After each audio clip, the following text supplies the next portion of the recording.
Secretary General Stoltenberg, it's a pleasure to welcome you to the White House, especially at such an important moment in our great alliance.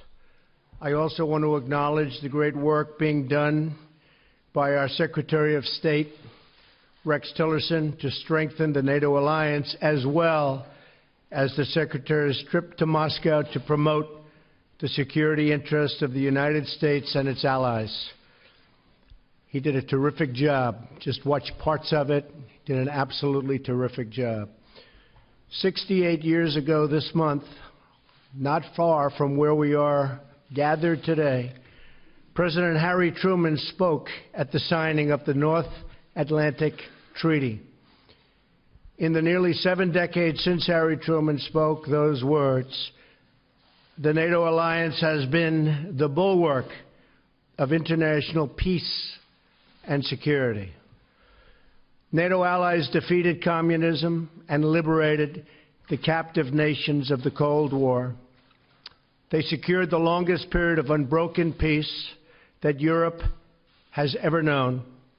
This enduring partnership is rooted out of so many different things, but our common security is always number one, and our common devotion to human dignity and freedom.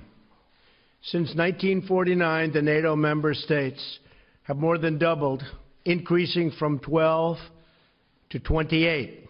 On Monday, I signed the protocol to approve the 29th, the country of Montenegro.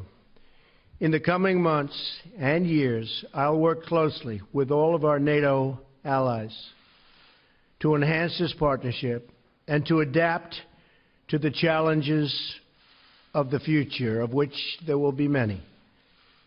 This includes upgrading NATO to focus on today's most pressing security and all of its challenges, including migration and terrorism. We must also work together to resolve the disaster currently taking place in Syria. We are grateful for the support of NATO members and partners in their condemnation of Assad's murderous attack using the most horrible weapons. The vicious slaughter of innocent civilians with chemical weapons, including the barbaric killing of small and helpless children and babies, must be forcefully rejected by any nation that values human life. It is time to end this brutal civil war, defeat terrorists, and allow refugees to return home. In facing our common challenges, we must also ensure that NATO members meet their financial obligations and pay what they owe. Many have not been doing that. The Secretary General and I agree that other member nations must satisfy their responsibility to contribute 2% of GDP to defense.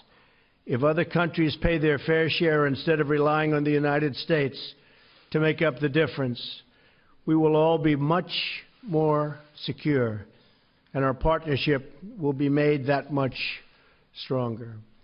The Secretary General and I had a productive discussion about what more NATO can do in the fight against terrorism.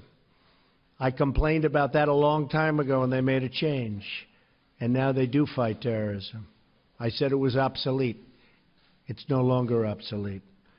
It's my hope that NATO will take on an increased role in supporting our Iraqi partners in their battle against ISIS.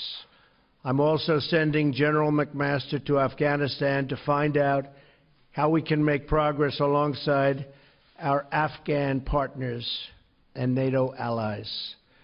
Every generation has strived to adopt the NATO alliance to meet the challenges of their times.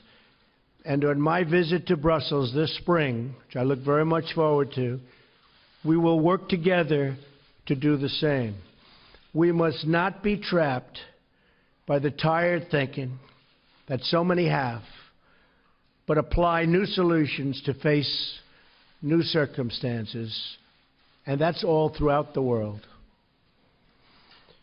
We're not here to stand on ceremony, but to develop real strategies to achieve safety, security, and peace. We're here to protect the freedom and prosperity of our citizens and to give them the future they so richly deserve. Secretary General, I'm honored to have you here today and to reaffirm our commitment to this alliance and to the enduring values that we proudly, and I mean very proudly, share. Thank you very much. Thank you for being here. Thank you. Thank you so